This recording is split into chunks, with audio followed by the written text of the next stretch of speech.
નમસ્તે વિદ્યાર્થી મિત્રો. ધોરણ 8 સામાજિક વિજ્ઞાન. આપણે અગાઉ ડચ લોકો વિશે આપણે જોઈ ગયા. ભારત પર અંગ્રેજોની નજર એ મુદ્દો આપણે જોઈ ગયા કે અંગ્રેજોની સત્તા ભારત દેશમાં કેવી રીતના સ્થપાઈ, કેવી રીતના આવ્યા, કોની પરવાનગી મેળવી. હવે અંગ્રેજો બાદ ભારત દેશની અંદર ફ્રેન્ચો ભારત દેશની અંદર વેપાર કરવા માટે આવ્યા. ફ્રેન્ચોની પણ ઈચ્છા એવી હતી કે ભારત સાથે વેપાર કરવો, વિસ્તાર વધારવો અને ધનવાન થવું. તો જે ફ્રેન્ચો જે છે એ ફ્રેન્ચોએ ભારતમાં વેપાર કરવા માટે ઈસવીસન 1664માં, યાદ રાખજો, ઈસવીસન 1664માં ફ્રેન્ચ ઈસ્ટ ઇન્ડિયા કંપનીની સ્થાપના કરી. ધ્યાન આપજો, અંગ્રેજોની કંપની કઈ હતી? બ્રિટિશ ઈસ્ટ ઇન્ડિયા કંપની, અથવા તેને ઈસ્ટ ઇન્ડિયા કંપની પણ કહેવાય. જ્યારે ફ્રેન્ચોની કંપની કઈ હતી? French East India company. આ મુદ્દો વિદ્યાર્થી મિત્રો આપણે યાદ રાખવા જેવો છે.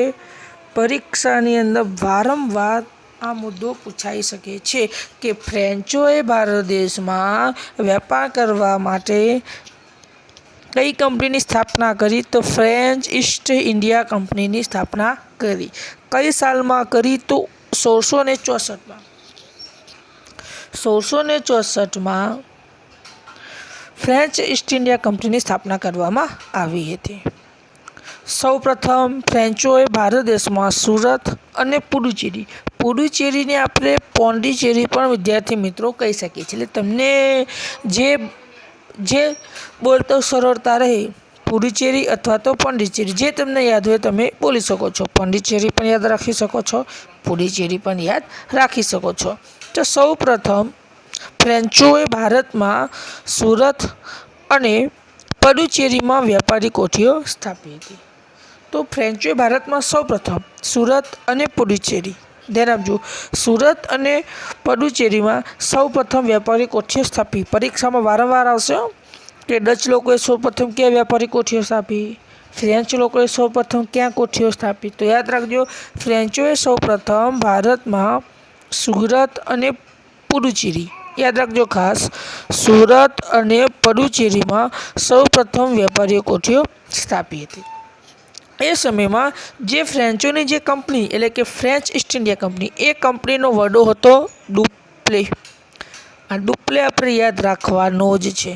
બરાબર છે વિદ્યાર્થી મિત્રો? પરીક્ષામાં આવશે કે જે ફ્રેન્ચોની જે કંપની હતી એ ફ્રેન્ચોની કંપનીનો વડો કોણ હતો? તો ડુપ્લે. ધ્યાન રાખજો વિદ્યાર્થી મિત્રો, વારંવાર પરીક્ષાની અંદર આ મુદ્દો પૂછાતો હોય છે કે જે ફ્રેન્ચો હતા એ ફ્રેન્ચોની જે કંપની હતી એનો વડો કોણ હતો? ડુપ્લે હતો. પણ જ્યારે ફ્રેન્ચો આવ્યા એ સમયે અંગ્રેજોનું પણ આગમન ભારત દેશમાં થઈ ચૂક્યું હતું. તો એક બાજુમાં ફ્રેન્ચોને પણ પોતાની કંપનીનો વિસ્તાર વધારવો હતો, અંગ્રેજોને પણ પોતાની કંપનીનો વિસ્તાર વધારવો હતો, અને એના કારણે ફ્રેન્ચો અને અંગ્રેજો વચ્ચે હરીફાઈ થઈ. આગળ જઈને ધીરે ધીરે બંને વચ્ચે ઘણી તકરારો થઈ અને શું થઈ? લડાઈઓ થઈ. અને આ લડાઈમાં અંગ્રેજોનો શું થયો? વિજય થયો. જ્યારે જે ફ્રેન્ચો હતા એ ફ્રેન્ચોનો શું થયો? પરાજય થયો. તો વિદ્યાર્થી મિત્રો જુઓ, એક બાજુ અંગ્રેજોને પણ પોતાની કંપનીનો વિસ્તાર વધારવો હતો, સત્તા વધારવી હતી. બીજી બાજુમાં ફ્રેન્ચોને પણ પોતાની કંપનીનો વિસ્તાર વધારવો હતો, સત્તા વધારવી હતી. એના કારણે બંને વચ્ચે, અંગ્રેજો અને ફ્રેન્ચો વચ્ચે વારંવાર તકરારો થતી. અને આગળ જઈને આ તકરારો સામા પરિણામી લડાઈમાં. બંને વચ્ચે લડાઈઓ થઈ. ભારત દેશમાં સત્તા સ્થાપવા, વિસ્તાર વધારવા માટે અંદર લડાઈ થઈ, ફ્રેન્ચો અને એક બાજુ અંગ્રેજો. અને આ લડાઈમાં અંગ્રેજોનો શું થયો? વિજય થયો. અને ફ્રેન્ચોનો શું થયો હતો? પરાજય થયો હતો. અને અંતે ફ્રેન્ચો પાસે ફક્ત પુડુચેરી, માહે અને ચંદ્રનગર વગેરે જગ્યાએ પોતાના વેપારી મથકો રહ્યા. અને ત્યાર પછીના સમગ્ર ભારત દેશમાં અંગ્રેજોની સત્તા સ્થપાઈ. તો જે રીતે અંગ્રેજો અને ફ્રેન્ચો વચ્ચે જે લડાઈ થઈ, જેમાં અંગ્રેજોનો વિજય થયો, ફ્રેન્ચોનો પરાજય થયો, અને એના કારણે ફ્રેન્ચોની સત્તા એટલે કે ફ્રેન્ચોની વેપારી કોઠીઓ ફક્ત પુડુચેરી, માહે, ચંદ્રનગર વગેરે જગ્યાએ જોવા મળી રહી છે। પરીક્ષામાં એક આ પ્રશ્ન તમારે યાદ રાખવાનો છે કે ફ્રેન્ચોના વેપારી મથકો એટલે કે કોઠીઓ અંતે કઈ કઈ જગ્યાએ રહી, તો પુડુચેરી, માહે અને ચંદ્રનગર। ફ્રેન્ચોનો વડો કોણ હતો? દુપ્લે। ફ્રેન્ચોએ સૌ પ્રથમ કઈ સાલમાં પોતાની કંપની સ્થાપના કરી? 1664। કઈ company? French East India company. બરાબર છે। કોની સામે સંઘર્ષ થયો? અંગ્રેજો સામે। વિજય કોનો થયો? અંગ્રેજીનો। એના કારણે ફ્રેન્ચો પાસે કઈ જગ્યાએ પોતાના વેપારી મથકો રહ્યા? તો ફ્રેન્ચો પાસે ફક્ત પુડુચેરી, માહે અને ચંદ્રનગર અને બાકીના પ્રદેશોમાં અંગ્રેજોની સત્તા સ્થપાઈ ગઈ હતી। ફ્રેન્ચે સૌ પ્રથમ કઈ જગ્યાએ પોતાની કોઠીઓ સ્થાપી? તો સુરત અને પુડુચેરી અથવા તો પોંડિચેરી। હવે આગળના મુદ્દા તરફ આપણે આગળ વધીએ તો આગળનો મુદ્દો છે બંગાળમાં અંગ્રેજોનો વેપાર। આપણે અંગ્રેજોમાં જોઈ ગયા કે બંગાળમાં વેપાર કરવાની પરવાનગી કોણે આપી હતી? શાહજહાંએ। હવે આગળ કઈ સ્થિતિ નિર્માણ પામી? તો ધ્યાન આપજો, ઈસવીસન 1651 યાદ રાખજો ખાસ, ઈસવીસન 1651 સૌ પ્રથમ હુગલી નદી કિનારે અંગ્રેજીએ પહેલો વહેલો વેપાર કરવાની શું કરી? શરૂઆત કરી। તો અંગ્રેજોએ બંગાળમાં સૌ પ્રથમ ઈસવીસન 1651 આ વસ્તુ આપણે યાદ રાખવાની છે।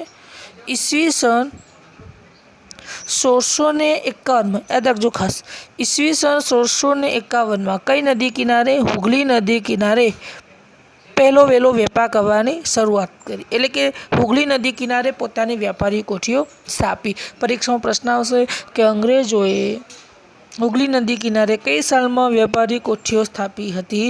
ઈસવીસન 1651 નદી કઈ હતી? હુગલી નદી। આ હુગલી નદી કાંઠે એમને વેપારી કોઠીઓ સ્થાપી। એના રક્ષણ માટે ધ્યાન આપજો, વેપારી કોઠીઓના રક્ષણ માટે એમણે આજુબાજુમાં કિલ્લાઓ બનાવ્યા। ધ્યાન આપજો, આજુબાજુમાં કિલ્લાઓ બાંધ્યા। ત્યાર પછી કોઠીઓના રક્ષણ માટે સૈનિકોની પણ શું કરી? નિમણૂક કરી। ધ્યાન આપજો, પરીક્ષામાં આ એક મુદ્દો યાદ રાખજો, તો આપણે કોઈ મહેલ હોય તો મહેલના રક્ષણ માટે આજુબાજુમાં ઊંચા કિલ્લા બાંધે, ઊંચી દિવાલો, જેથી કરીને ત્યાં આગળ કોઈ પ્રવેશ કરી શકે નહીં। તો એટલા માટે જે કોઠીઓ હતી એ કોઠીઓના રક્ષણ માટે આજુબાજુ ઊંચા કિલ્લાઓ બાંધ્યા અને આ કોઠીઓના રક્ષણ માટે સૈનિકોની પણ નિમણૂક કરવામાં આવી હતી। એ સમયમાં દિલ્હીની ગાદી ઉપર પછી ઔરંગઝેબ આવ્યો, તો આપણને ખ્યાલ છે કે શાહજહાં પછી કોણ આવ્યો? તો ઔરંગઝેબ। તો મુઘલ બાદશાહ ઔરંગઝેબ પાસેથી વાર્ષિક ખંડણીના બદલામાં કરવેરા આપ્યા વગર વેપાર કરવાની પરવાનગી મેળવી લીધી। ધ્યાન રાખજો, અંગ્રેજો કેટલા હોશિયાર હતા। પહેલાં કેવું હતું કે કોઈ પ્રદેશોમાં આપણે વેપાર કરતા હોઈએ તો આપણે મહિને આપણે કર આપવો પડતો। આજે આપણે ટેક્સ ભરીએ છીએ ને, આજે સરકાર પાસે આટલી આવક ક્યાંથી આવે? સરકાર આપણા માટે રસ્તાઓ બનાવે, શાળા કોલેજો બનાવે, દવાખાનાઓ બનાવે, બધું ક્યાંથી બનાવે? તો સરકાર આપણી પાસેથી ટેક્સ ઉઘરાવે છે। ટેક્સને આપણે શું કહીએ છીએ? કર કહેવાય। તો પ્રાચીન સમયમાં પણ રાજાઓ, નવાબો કર ઉઘરાવતા હતા। મહિને શું ભરવો પડતો હતો? કર। પણ અંગ્રેજોએ શું કર્યું? મુઘલ બાદશાહ ઔરંગઝેબ પાસેથી વાર્ષિક ખંડણી, કઈ ખંડણી? વાર્ષિક ખંડણીના બદલામાં કરવેરા આપ્યા વગર વેપાર કરવાની પરવાનગી મેળવી લીધી। અંગ્રેજોએ ઔરંગઝેબ પાસેથી વાર્ષિક ખંડણી આપવાનું નક્કી કર્યું કે અમે તમને વાર્ષિક ખંડણી કે વાર્ષિક પૈસા અમે તમને આપી દઈશું, પણ અમે કર ભરીશું નહીં। આવા પ્રકારની પરવાનગી મેળવી લીધી। તો ધ્યાન આપજો, મુઘલ બાદશાહ ઔરંગઝેબ પાસેથી વાર્ષિક ખંડણીના બદલામાં, યાદ રાખજો મિત્રો, વાર્ષિક ખંડણીના બદલામાં કરવેરા આપ્યા વગર વેપાર કરવાની પરવાનગી મેળવી લીધી। પરીક્ષામાં પ્રશ્ન વારંવાર પૂછાશે। આ તો મોસ્ટ આઈએમપી પ્રશ્ન છે, બરાબર છે, એટલે આપણે યાદ રાખવાનો જ છે। પરીક્ષામાં આવશે કે અંગ્રેજોએ औरंगजेब पासेथी केवा प्रकारनी व्यापार करवानी परवानगी मेळवी लीधी हती? तो अंग्रेजोए मुगल बादशाह औरंगजेब, कयो नवाब हतो याद राखजो, औरंगजेब पासेथी वार्षिक खंडरीना बदलामां करवेरा आप्या वगर वेपार करवानी परवानगी मेळवी लीधी हती। तो वार्षिक खंडरीना बदलामां करवेरा आप्या वगर वेपार करवानी परवानगी मेळवी लीधी। पण विद्यार्थी मित्रों, थयुं एवुं के बंगाळमां कर आप्या वगर वेपार करवानी परवानगी फक्त कोनी हती? कंपनीने ज हती, बधा लोको माटे नहोती। फक्त आ नियम कोना माटे हतो? फक्त कंपनी माटे ज हतो। એટલે કે બંગાળમાં કર આપ્યા વગર વેપાર કરવાની પરવાનગી ફક્ત કોના માટે હતી? કંપની માટે જ આ નિયમ લાગુ હતો, બીજા લોકો માટે નહીં।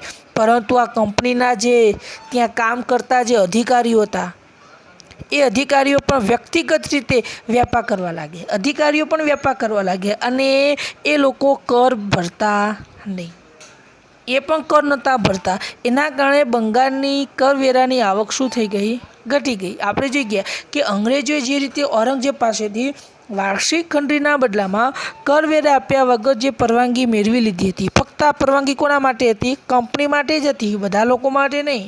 પણ છતાં પણ શું થયું કે કંપનીમાં કામ કરતા જે અધિકારીઓ હોય એ અધિકારીઓ પણ વ્યક્તિગત રીતે વ્યાપાર કરવા લાગ્યા અને એ પણ કર ભરતા નહીં। હવે કર ન ભરેલે શું થાય કે બંગાળની આવક ઘટી ગઈ। આપણે સરકારને એવું કહી કે અમે ટેક્સ નહીં ભરીએ તો આપણી સરકારની આવક શું થશે? ઘટી જશે। તો સરકાર વિકાસના કાર્ય કઈ રીતના કરશે? તો થયું એવું કે બંગાળમાં કર આપ્યા વગર વેપાર કરવાની પરવાનગી ફક્ત કોની પાસે હતી? કંપની પાસે। પરંતુ કંપનીના જે અધિકારીઓ એટલે કે કંપનીમાં જે કામ કરતા જે અધિકારીઓ હતા એ પણ વ્યક્તિગત રીતે વ્યાપાર કરતા હતા, ખાનગી, અને એ કર આપતા નહીં, એટલે કે કર ભરતા નહીં, જેથી બંગાળની આવક શું થઈ ગઈ? ઘટી ગઈ। એક બાજુ કંપની પણ કર ના ભરે ને આ વેપારીઓ પણ કર ના ભરે એટલે આવક ઘટી ગઈ। પરીક્ષામાં એક પ્રશ્ન પૂછાશે, આ પણ મોસ્ટ આઈએમપી છે કે બંગાળની કરવેરાની આવક કેમ ઘટી ગઈ અથવા તો બંગાળની આવક કેમ ઘટી ગઈ?